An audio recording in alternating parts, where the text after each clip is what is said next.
Hello again. On this episode of Basement Backgammon, we're going to be looking at a new purchase that I made recently on eBay.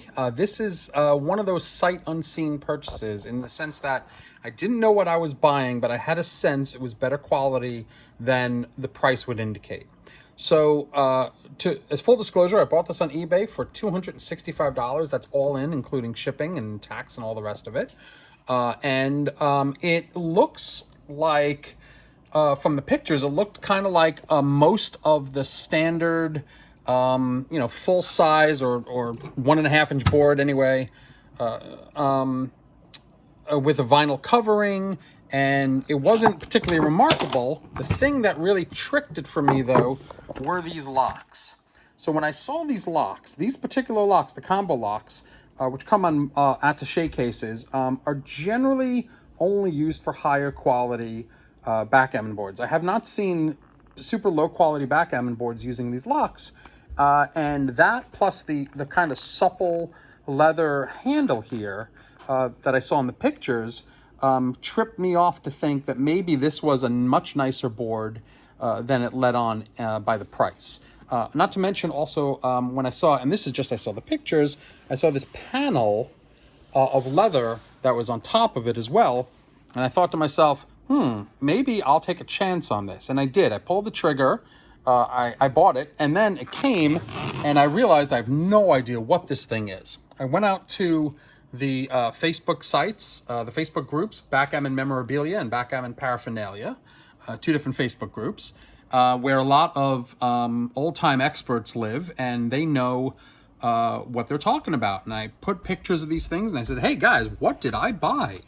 And someone came back. In fact, it was this guy, Jim, over at my backgammon club. And it was confirmed by a few other people that this is what's called a Svilo board, S-V-I-L-O, made by an Eastern European maker, an artisan maker, who is no longer with us. He passed away a couple of years back, from what I understand, which is why I'm not familiar with his work. And he had put out these boards from Eastern Europe that were pretty decent quality, all things considered. And we're going to go through that in just a minute. So the first thing is that this, he, on his website, he's got a Facebook page. The website is no longer with us, unfortunately. It died along with him. But his Facebook page is still alive, Svilo Backgammon. And he said, I looked up the model. This is what's called the Golden Anchor model. And this is, according to him, imitation leather. If this is imitation leather, it is the best and finest imitation leather I have ever felt. It feels just like real leather. It even smells a bit like real leather. It's got a sort of soft, supple, skin-like feel, like actual leather. And there's a panel with corner protectors on each side.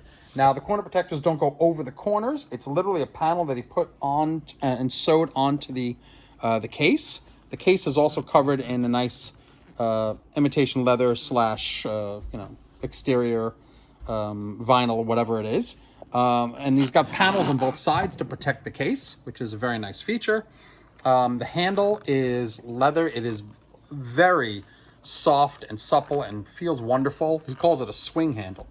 And it's got the nice locks, the combination locks.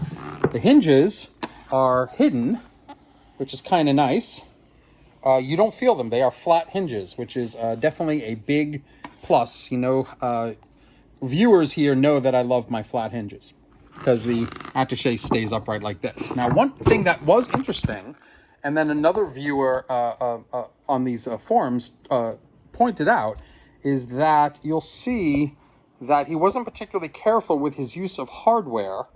And you can see that the screws that he used were slightly big for the hardware here. So these screws come out a bit from wherever he used these various Phillips head screws. Not these are okay. But these up here, and these especially, are just a little too big for what he's using it for. And you can see them here too. These also not done particularly well. I mean, it's here, it's solid. The screw did its job, but he didn't do a wonderful job screwing them in. And the head is sticking out a little bit more than it needs to be. It's a minor quibble, but not a tiny one. I mean, you really should use the right tool for the right job. Let's open it up and see what's on the inside, which is really what counts.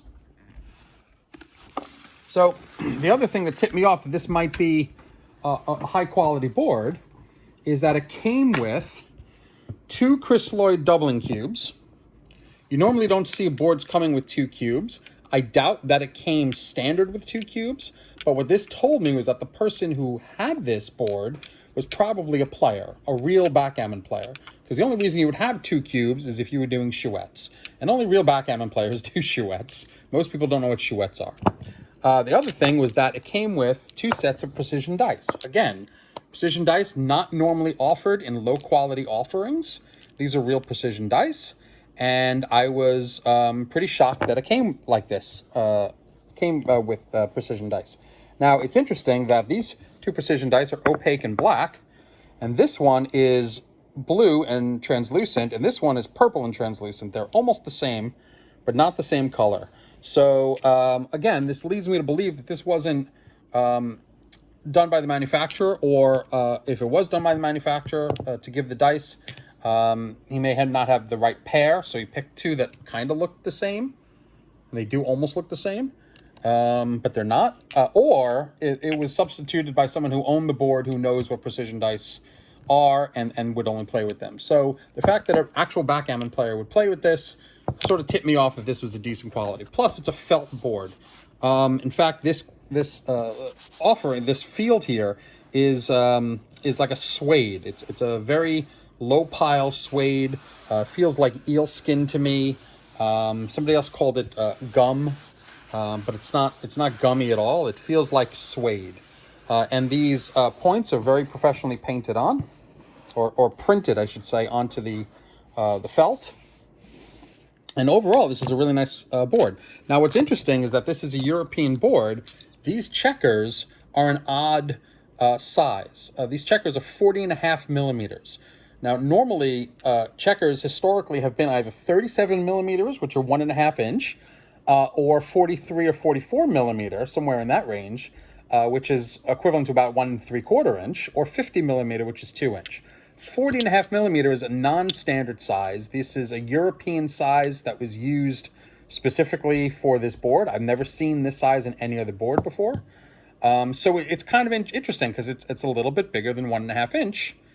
A little thin, but it's 9.5 millimeter, a little bit more than 9.5 millimeter. So a touch thin, and it didn't have to be that thin because you can see there's some slop in the checker tray there. So it didn't have to be this thin. I will probably end up substituting either 1.5 inch, like thicker checkers for Bakelite, or if I could find anything that will fill up the tray, I might do that too. Just an interesting, odd combination. I've never seen a checker used in production of this size. Obviously not Bakelite, some sort of modern resin or urea stone, most likely. It has a little heft to it, which makes me think it's urea stone. The cups are nicely cylindrical. They have a trip lip. They've got leather inside and out, which is nice. A nice feel to them. Actually, these are very high quality cups. And let's check out the bar area for a minute. Again, flat hinge that's covered. Beautiful. Great work. Totally flat all the way across the bar. Take a checker here. You can see the bar is just about perfect for the checker size. Doesn't slop over too much, or if at all. So let's see what it looks like here on the 6 across.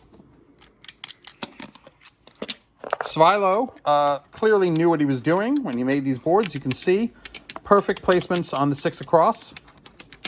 Perfect amount of slop in between the checkers. Now going across, let's put our black and whites up here.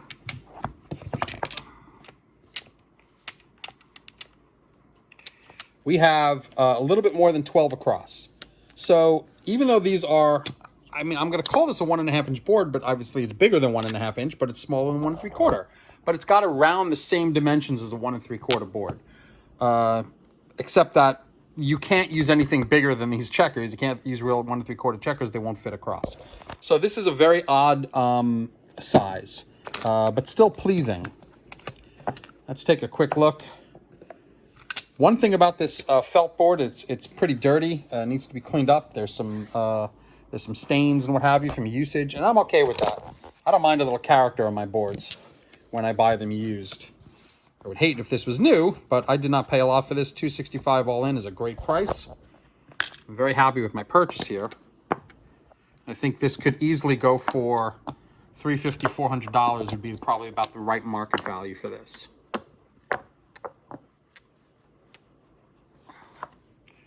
Very usable board. Be great as a pub board. Be great. You can absolutely use this in competition. This definitely is the right size if you want to take this to a tournament. See what this sounds like.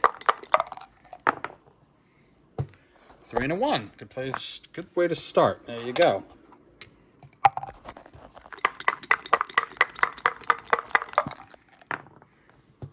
Another 3 and a 1. Right back at you, kiddo. Love my 3-1 to start. Oh, if this comes up 3-1 again, I think these dice might be weighted. Nope, 6-3 this time. Black. I'll run. All right. So anyway, this is my Svilo board. I hope you enjoyed it, and we have more offerings to come.